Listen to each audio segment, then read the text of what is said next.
wide-site TV.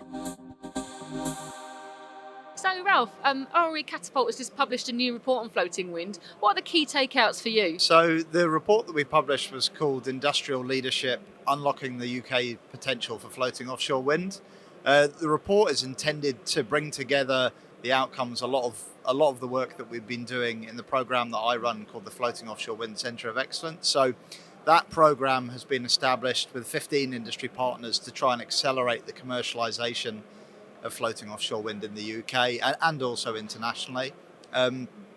So to date, we've delivered or are in the process of delivering somewhere between 20 and 25 different projects across 4 different work streams, looking at technology, development and consenting, supply chain development, and also some of the kind of key enabling policies.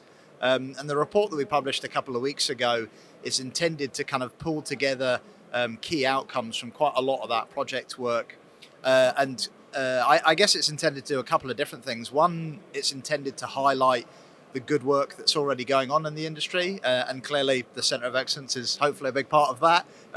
But we're also llooking to give credit to the other activities in the industry as well. There's some really good work ongoing, not just led by the developer part of the industry, but some great initiatives ongoing within the supply chain. Supply chain very engaged in trying to develop themselves to serve the industry, but also, a lot of the kind of stakeholders, so UK government, Scottish government, and various different kind of regulators as well. I think for the most part, they've acknowledged that floating offshore wind is going to play a major role in the energy system in the UK moving forward, and that actually, with a good kind of coordinated approach, the UK can turn floating offshore wind into a real kind of positive story, not just from economic growth, but also in terms of the way that we kind of manage and maintain our marine environment in a kind of sensitive fashion. So, part of the report is just crediting that there is already good work ongoing, and kind of making sure that we acknowledge that, not to be seen just kind of saying, look, we need to do this, this, and this. So that was one of the elements of the report. The second element of the report is trying to put some kind of evidence forward and out there into the public domain about the scale of the opportunity and also the kind of key drivers of how that opportunity would actually be delivered in the UK. And again, that's looking at topics to do with, the development consenting process, technology development, supply chain development. So it's quite a broad range of kind of categories that we cover off. But it's important that we're able to demonstrate that the industry understands what the challenges are and has a plan to address these. So just trying to build that kind of confidence and credibility with other parts of the industry, but again, with kind of key stakeholders to say, we know where we are, we know what we need to do to make this happen. So just putting forward that evidence pace was a key part of what the report was trying to do as well. But ultimately, there is a kind of to-do list in the report. So there's various enabling actions, I think about 10 or so altogether, that we've put forward. And these enabling actions are not just the responsibility of any given stakeholder. It's for the whole of industry to come together around each of these enabling actions and try to deliver them. These are all enabling actions that we feel we've already communicated kind of on a one-to-one basis with the relevant stakeholders and parts of industry, but we thought it would be useful to pull it all together into a single kind of reference document. And again, it's going to allow us to kind of re-engage with these stakeholder organisations and other parts of the industry, developer community and the like, to try and put together a bit of an action plan to move each of these kind of enabling actions forward. So yeah, I mean, a couple of the kind of examples that we put forward there, probably the kind of earliest and kind of most pressing opportunity is for the UK to provide some kind of clear guidance to all parts of industry about the role that floating offshore wind is going to play in the future energy system. So we know there is a big opportunity for floating offshore wind in the UK. The UK has set its sights on almost 100 gigawatts of offshore wind by 2050, which is a huge industrial challenge for us. And we know that floating offshore wind is going to play a role in that. But at the moment, it's probably not clear the scale of the opportunity and the scale of the role for floating offshore wind. The Centre of Excellence has done some work looking at that, as have others. And our view, and I think backed up by broader work in the industry, is that the role of floating is going to be significant. So it could be 30, 40 or even 50% of that 100 gigawatts will need to be floating wind. And certainly if we look to move above 100 gigawatts in the future, pretty much all of that additional capacity is likely to come from floating offshore wind. So that's great, and we think there's a good evidence base to support the UK setting some credible but ambitious targets for the deployment of floating offshore wind. So we're talking about raising the current target for 2030 from 1 gigawatt to, say, 2 gigawatts at least. But also, probably more importantly, putting some sort of marker down for where the industry might be in 2040 in terms of scale. Because certainly if you look at some of the opportunities that we have to bring significant volumes of that work into the UK. So, for example, the balance of plant activities, substructure assembly, or even fabrication.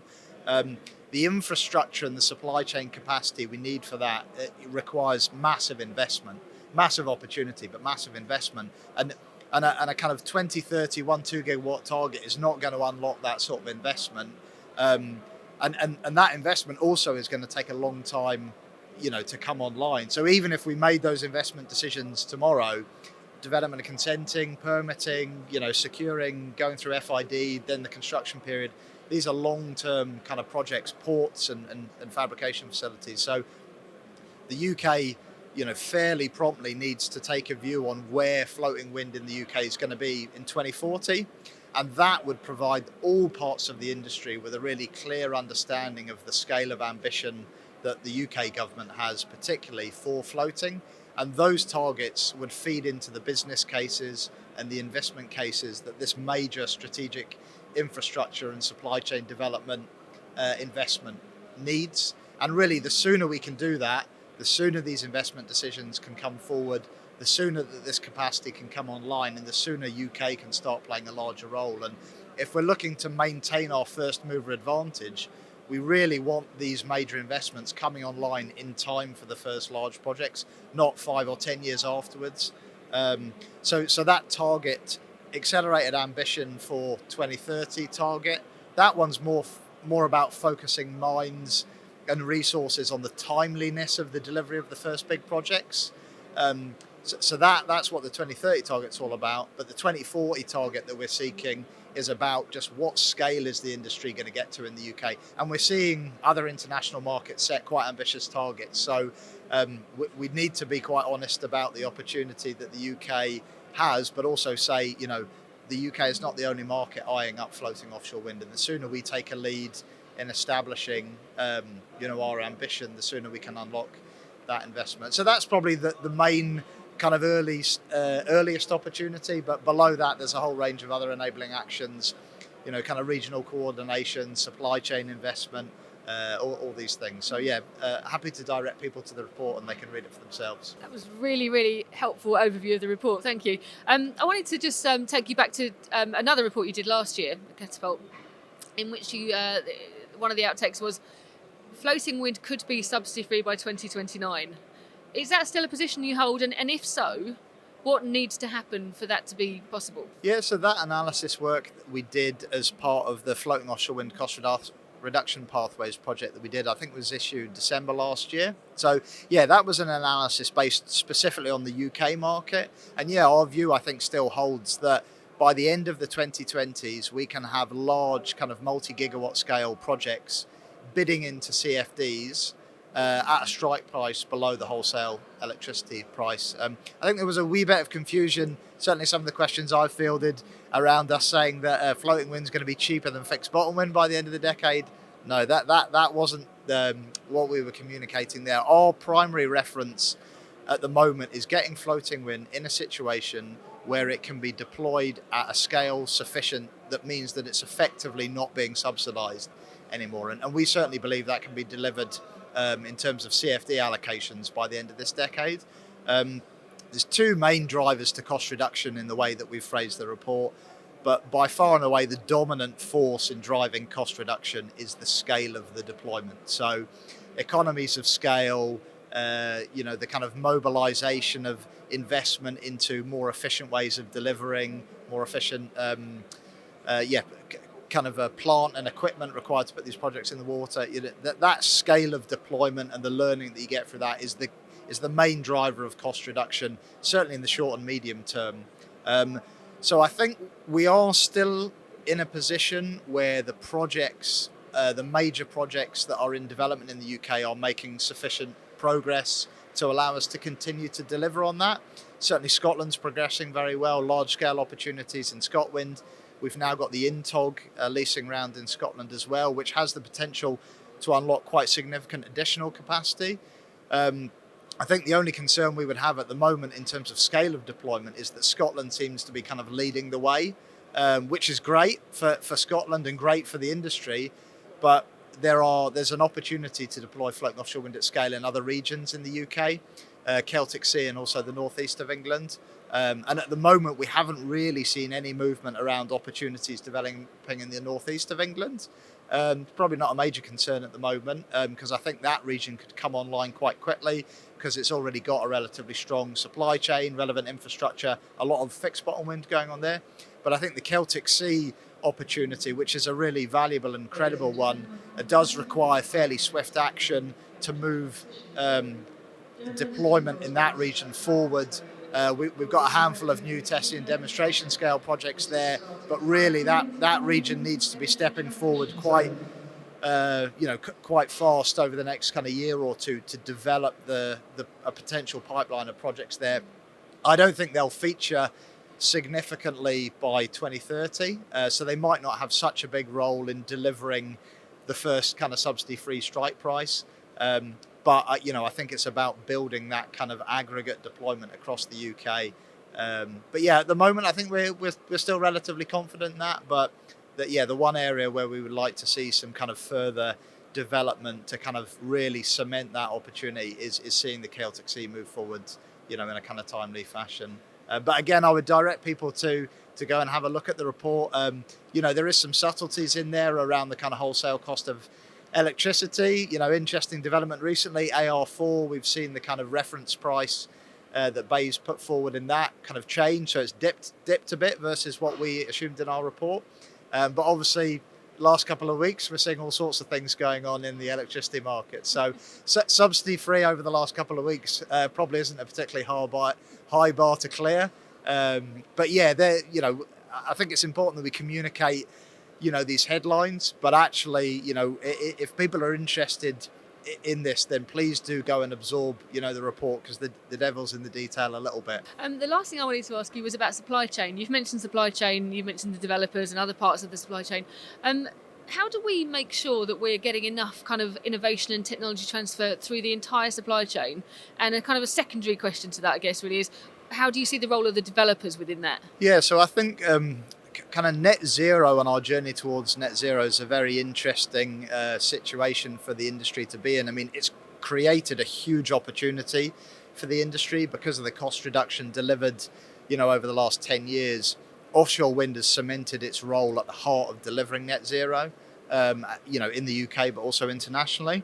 But actually, it's also, as a result of that, we're not just looking to deploy gigawatts, as and when we can, in a kind of free market, fashion. We've got kind of government mandated targets that we're working towards. And really to deliver that, we need to, maintain a level of cost reduction in fixed bottom wind and drive cost reduction rapidly in floating wind. But it's not just as and when we can. We've got milestones that we need to hit. We need 40 gigawatts in the water by 2030. We need almost 100 gigawatts at least by 2050. And as a result of that, the industry needs to almost artificially accelerate some of these kind of innovation, technology development processes. And I think one of the things that the report we mentioned at the beginning of the interview highlights is that we understand what those innovations are, to a reasonable level of detail. And I think the UK especially, has real kind of knowledge and expertise in how to do that technology development process. But what we need to make sure that we do is that we work in a coordinated fashion across the sector to make sure that the right technology is supported to go through that development process in a timely fashion so that it can feature in the large projects, sooner than might otherwise happen. And that will involve the developers getting more involved in supporting technology innovation. We don't necessarily expect them to be doing huge amounts of innovation themselves, but they need to realize that they are the gatekeepers to a lot of testing and demonstration opportunities.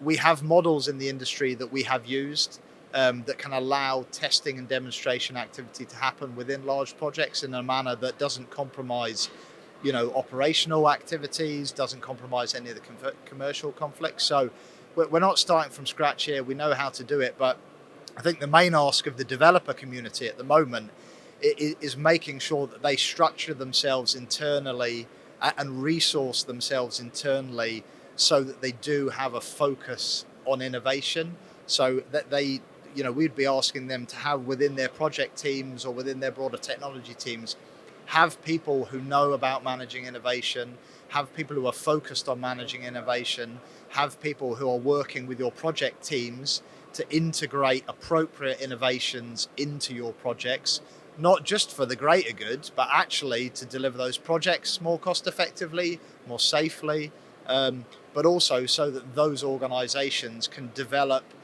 capability in hosting, trialing, and then integrating innovative technologies. I mean, the leaders of this industry in 2030 and 2040 from a project development perspective will be the organizations that have this capability to identify, select, and support innovative technologies. And that takes resource and it takes early engagement. So yeah, the main ask of the developers is, be prepared to do this, but resource it and structure your organization in a way that you're dealing with this in a coordinated and structured fashion. So I think if they can do that, then actually delivering the testing and demonstration activities, UK government's committing funding to that. The organisation I work for, Catapult, we can support that activity as well.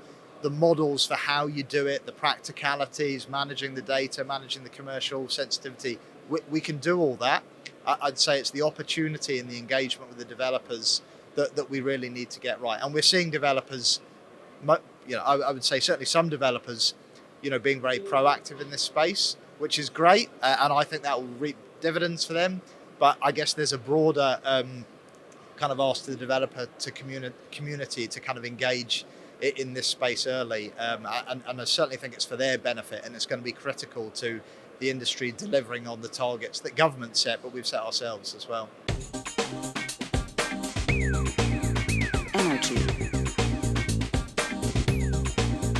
Energy. Marine. Energy. Power. Widesight TV.